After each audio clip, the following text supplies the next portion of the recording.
नमस्कार दोस्तों, आप सभी का स्वागत है क्यों हिंदी पर। मैं हूं अफना सिंह। वर्ल्ड वार 2 दुनिया के इतिहास में सबसे खतरनाक युद्ध। जब प्रथम विश्व युद्ध हुआ था तो दुनिया ने सोचा भी नहीं था कि इससे भी खतरनाक युद्ध कभी हो सकता है। इसीलिए प्रथम विश्व युद्ध का नाम द ग्रेट वार दिया गया था। इसके पहले मैं प्रथम विश्व युद्ध की कहानी और एडोल्फ हिटलर की भी कहानी बता चुका हूं। अगर आपने वो वीडियो नहीं देखा है, जिसका लिंक मैं डिस्क्रिप्शन में दे दिया हूं, आप उसे भी देख सकते हो, क्योंकि द्वितीय विश्व युद्ध का सबसे बड़ा कारण ही प्रथम विश्व युद्ध था। प्रथम विश्व युद्ध में जर्मनी की बुरी तरह हार हुई थी और जर्मनी की तरफ से उसकी सेना में एडोल्फ हिटलर भी लड़ रहा था और यह हार उसे स्वीकार नहीं था और वही कारण बना द्वितीय विश्व युद्ध का। द्वितीय विश्व युद्ध को ग्लोबल वार या फिर टोटल वार भी कहा जाता है। यह युद्ध 1 सितंबर 1939 से लेकर अगस्त 1945 तक लड़ा गया था। कुछ इतिहासकार इसे 1937 से ही इसकी शुरुआत मानते हैं, क्योंकि सिनो जापानीज वार 1937 में लड़ा गया था। सिनो जापानीज मतलब चाइना और जापान के बीच भयानक युद्ध। वर्ल्ड वार 2 में लगभग कुल 7 से 8 करोड़ लोग मारे गए थे, जिसमें से 5 करोड़ आम नागरिक थे, जबकि सिर्फ 3 करोड़ ही सोल्जर्स थे। इसीलिए इस युद्ध को ग्लोबल वार या फिर टोटल वार कहा गया। इस युद्ध में दुनिया 2 ग्रुपों में बटी हुई थी। एक थी एलाइज पावर और दूसरी एक्सिस पावर। एलाइज पावर में UK, France, USA, Poland, USSR, China, Greece ये सब कंट्रीज शामिल थे, जबकि एक्सिस पावर में जर्मनी, इटली और जापान शामिल थे। आप मैप के जरिए ये देख सकते हो कि एलाइज पावर में जो ग्रीन कलर का दिख रहा है आपको, वो सारे एलीट पावर में ही आते हैं, और एक्सिस पावर में रेड कलर का दिखने वाला सभी एक्सिस पावर में आते हैं। वैसे पूरी दुनिया किसी न किसी साइड जरूर थी, क्योंकि जो आपको येलो कलर में दिख रहा है सिर्फ वही देश न्यूट्रल थे। हमारा देश भारत भी एलीट पावर में शामिल था, क्योंकि भारत पर ब्रिटिश हुकूमत हुआ करती थी उस समय। द्वितीय विश्व युद्ध में जहां भारत ब्रिटिश हुकूमत के अंडर में जापान के खिलाफ और जर्मनी के खिलाफ लड़ रहा था, वहीं नेताजी सुभाष चंद्र बोस अपनी आजाद हिंद फौज के साथ मिलकर जापान की तरफ से और जर्मनी की तरफ से इस युद्ध को लड़ रहे थे। द्वितीय विश्व युद्ध का सबसे बड़ा कारण आखिर क्या माना जाता है? 1919 में प्रथम विश्व युद्ध के दौरान हुआ संधि, ट्रीटी ऑफ वर्साई, क्योंकि इस दौरान जर्मनी के बहुत सारे हिस्से कई सारे उसके पड़ोसी देशों ने कब्जा कर रखा था, और उसका एक मुख्य कारण था पेरिस समझौता। इन दोनों समझौते ने जर्मनी को दबा के रखा था। और फिर समय आता है 1933, जब जर्मनी की सत्ता हिटलर के हाथों में आती है और हिटलर जर्मनी के पूरा कमान अपने हाथों में ले लेता है। और फिर धीरे धीरे हिटलर ने अपनी खोई हुई जमीनों को वापस करना शुरू करता है और हुई हुई जितनी भी संधियां हुई थी सबको तोड़ना भी शुरू कर देता है। लेकिन उस समय कोई भी देश उसके खिलाफ कुछ बोलते नहीं है। लेकिन फिर समय आता है 1 सितंबर 1939 को सुबह 4:45 पर जर्मनी ने पोलैंड पर हमला कर दिया। आप मैप में देख सकते हो, ये है जर्मनी और ये है पोलैंड। कुछ ही घंटों में लाखों जर्मन सैनिक पोलैंड में प्रवेश कर गए। करीब 1 माह के युद्ध के बाद पोलैंड पर जर्मनी का कब्जा हो गया। फ्रांस और ब्रिटेन पोलैंड की कोई मदद नहीं कर पाए। आप देख सकते हो, ये है फ्रांस और ये इधर यूनाइटेड किंगडम मतलब ब्रिटेन मौजूद है। करीब 6 माह बाद हिटलर के निशाने पर फ्रांस और ब्रिटेन थे।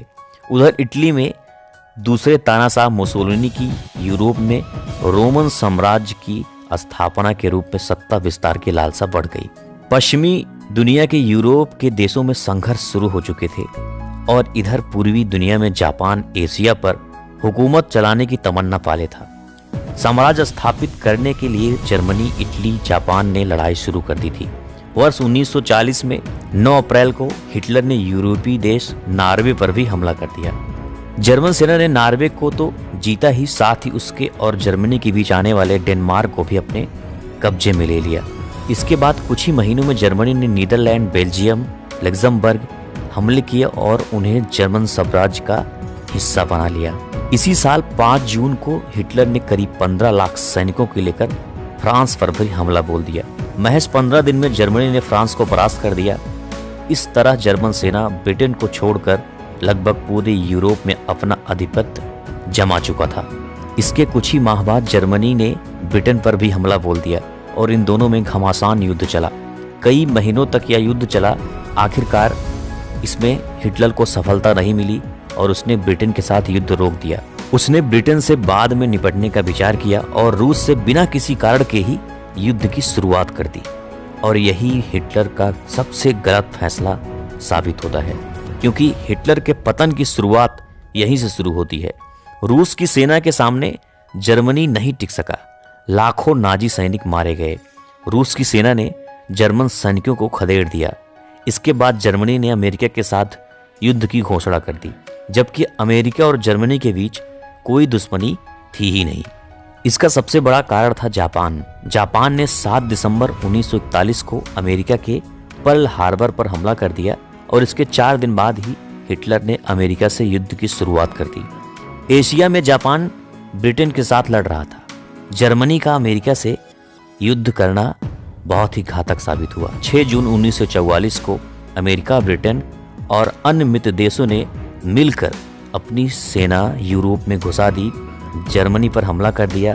इससे पहले 1943 में ही इस सेना ने इटली पर भी कब्जा जमा लिया और वहां के तानाशाह मुसोलिनी को भी पकड़ लिया। कई माह चले इस युद्ध में जर्मनी पस्त हो गया। जर्मनी की हार और तानाशाह हिटलर का अंत तय हो चुका था। 30 अप्रैल 1945 को हिटलर ने खुद को गोली मारकर खुदकुशी कर ली। हालांकि हिटलर की मौत को लेकर अब भी एक रहस्य माना जाता है। हिटलर के अंत के साथ जर्मनी की हार हो गई और यूरोप में दूसरा विश्व युद्ध समाप्त हो चुका था। लेकिन अभी इधर एशिया में तो युद्ध जारी था। जापान ने मित्र देशों की नाक में दम कर रखा था। जापान ने अमेरिका तथा चीन के कुछ आइलैंड पर कब्जा कर लिए थे।